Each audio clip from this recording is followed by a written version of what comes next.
Morning, y'all. How's it going? Welcome back to Farmer Brown's Paradise. This is episode 17 and it's kind of garden maintenance. It's July 17th, 2019.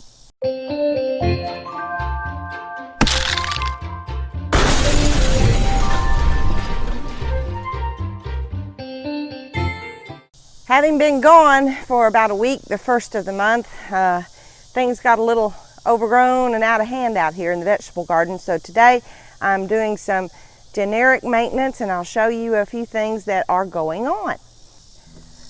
First up, I'm going to harvest a few of these jalapenos because I'm going to ferment them, and I can do a little video of how I do that.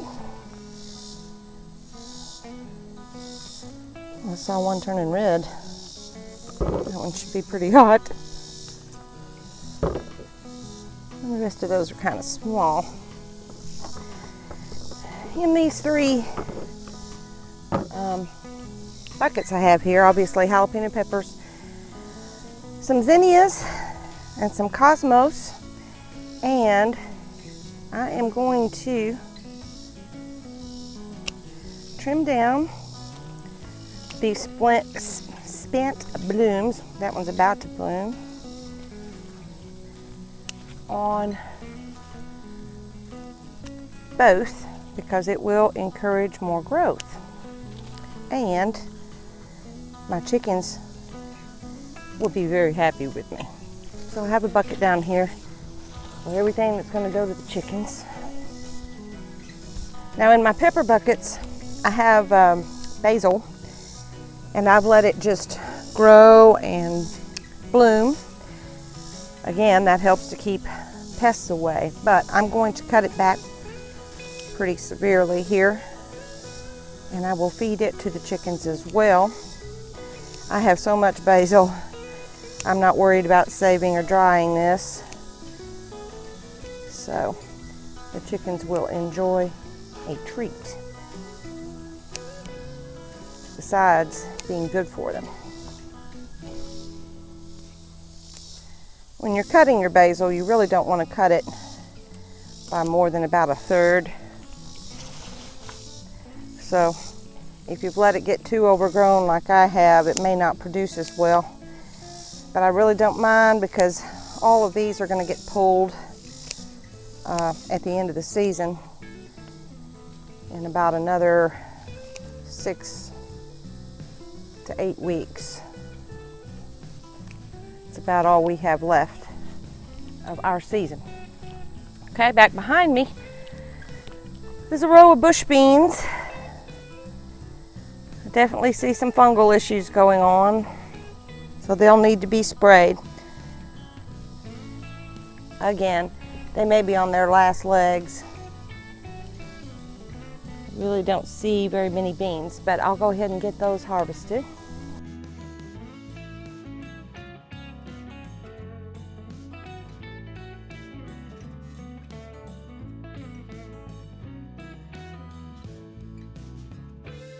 Okay, I'm going to take you on the back row and show you some winter squash, and I'm going to show you how I make them a sling so they won't fall off the vine. This beautiful squash, winter squash here, is called a Georgia candy roaster. Isn't it magnificent? It's actually a rare heirloom. It was originally cultivated by the Cherokee Indians in the Appalachian Mountains of the southeast parts of the United States, and still it's most often grown in North Georgia, North Carolina, and Tennessee. I just love this winter squash. It takes about 100 days for it to mature, but it winters very well. It will store up to about 5 months in a cool, dark condition. And you know what's interesting about it is the flavor gets even sweeter and more improved through the winter. Now normally most of your winter squashes are going to hang on to the vines pretty well. Like this is a butternut.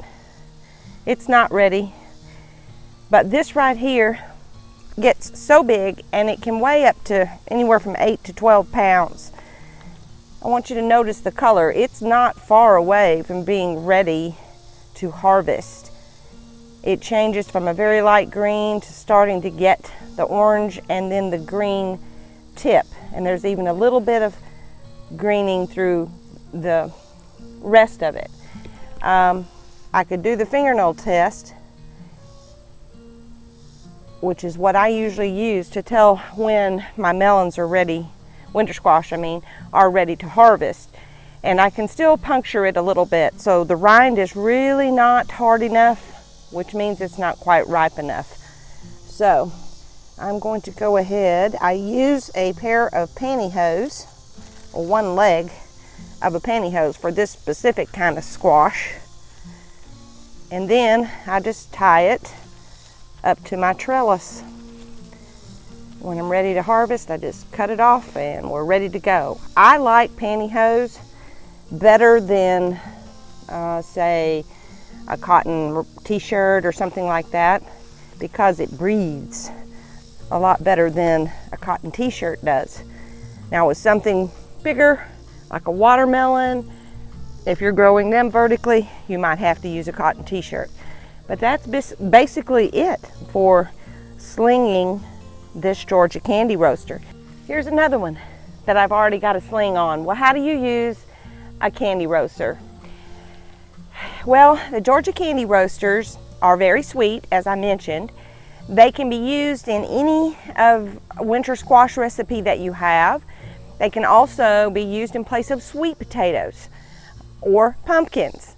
So one really great thing, because they last for like 5 months, is that usually by the time Thanksgiving rolls around, I save one of these to make a pumpkin pie, only I'm using the sweet Georgia candy roaster.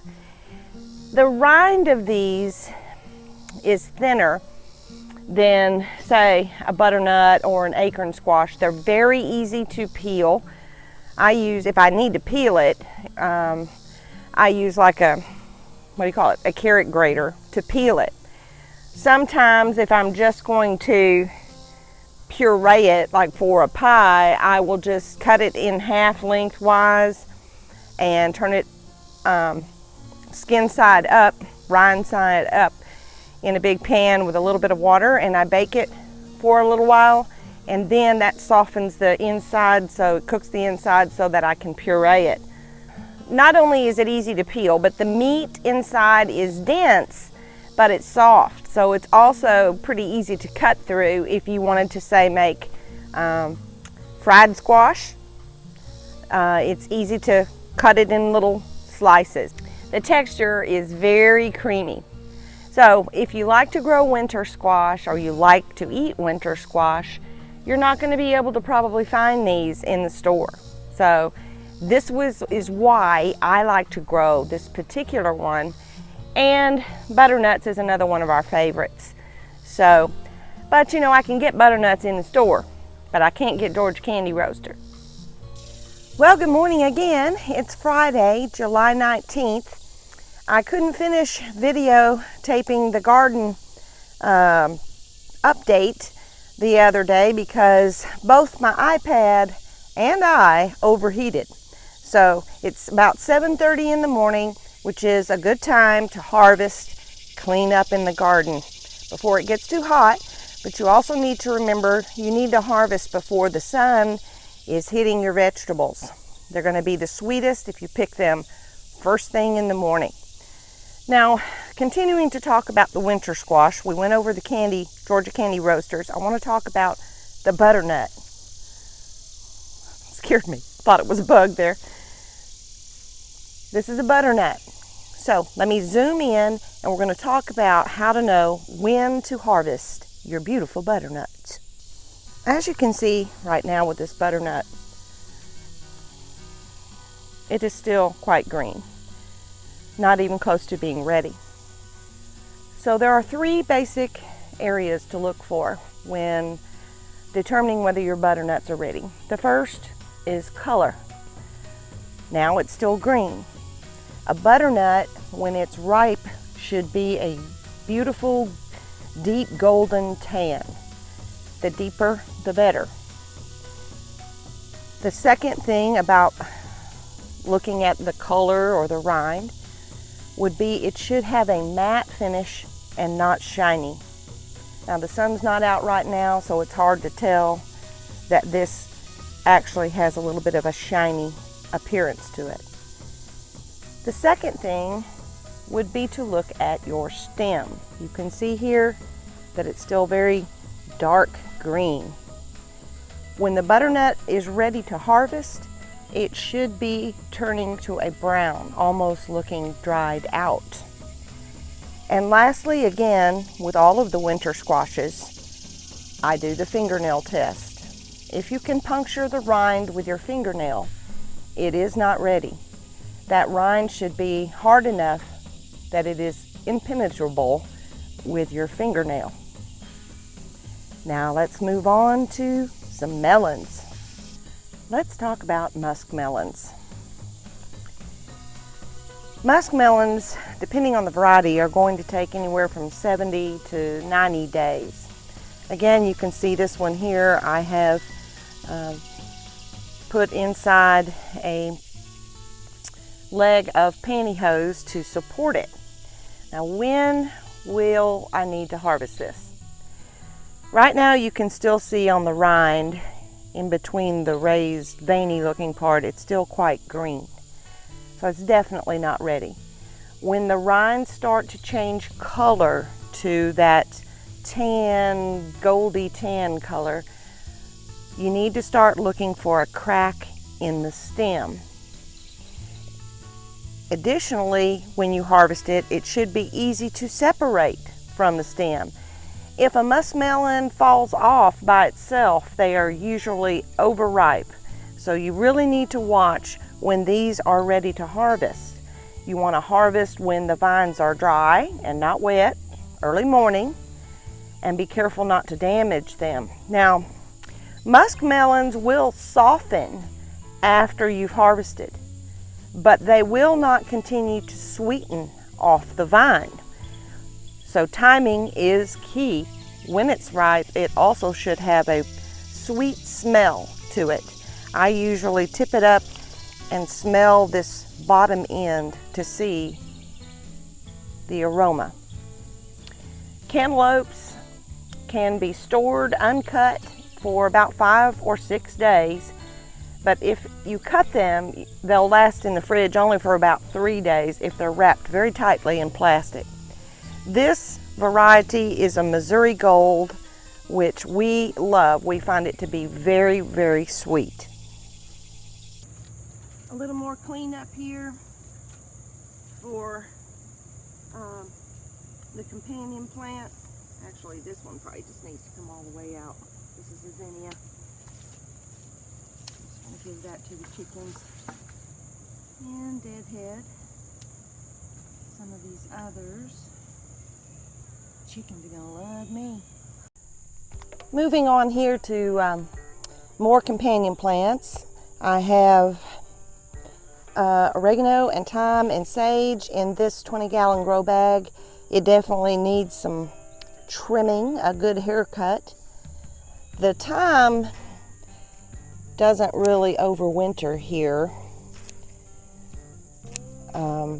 but the oregano and the sage will. Now, with sage, you really need to keep it trimmed pretty well because it has a tendency to get very woody stalks if it's not kept trimmed. Again, I could be saving all this and drying it, but I have a lot of herbs even up by my house too. So the chickens will enjoy this feast, and it's also good for them. Again, with rosemary, same thing as the sage. If you don't keep rosemary trimmed, it gets very woody. And usually rosemary is only going to last about 3 to 5 years anyway before it gets huge woody stalks and just doesn't produce like it should. So keep it trimmed down. This is a lavender right here that's never bloomed yet. And this was Sweet Alyssum in the front of it that looks a little ratty. Sweet Alyssum doesn't really like the heat, but if you give it a nice haircut when the temperatures aren't so hot, it will rebloom again in the cooler temperatures of fall. Same thing here in this grow bag. I've got a lot of Mexican marigold in here, and I'm just giving it a good haircut and it will rebloom. Oh, don't want to cut my mic cord. That wouldn't do. Well, I'm going to end this one here. It's raining, so you've seen enough anyways, right? Stay tuned. Next up, I'm actually going to show you how I am fermenting some cucumbers and some jalapenos. Bye, and have a good one.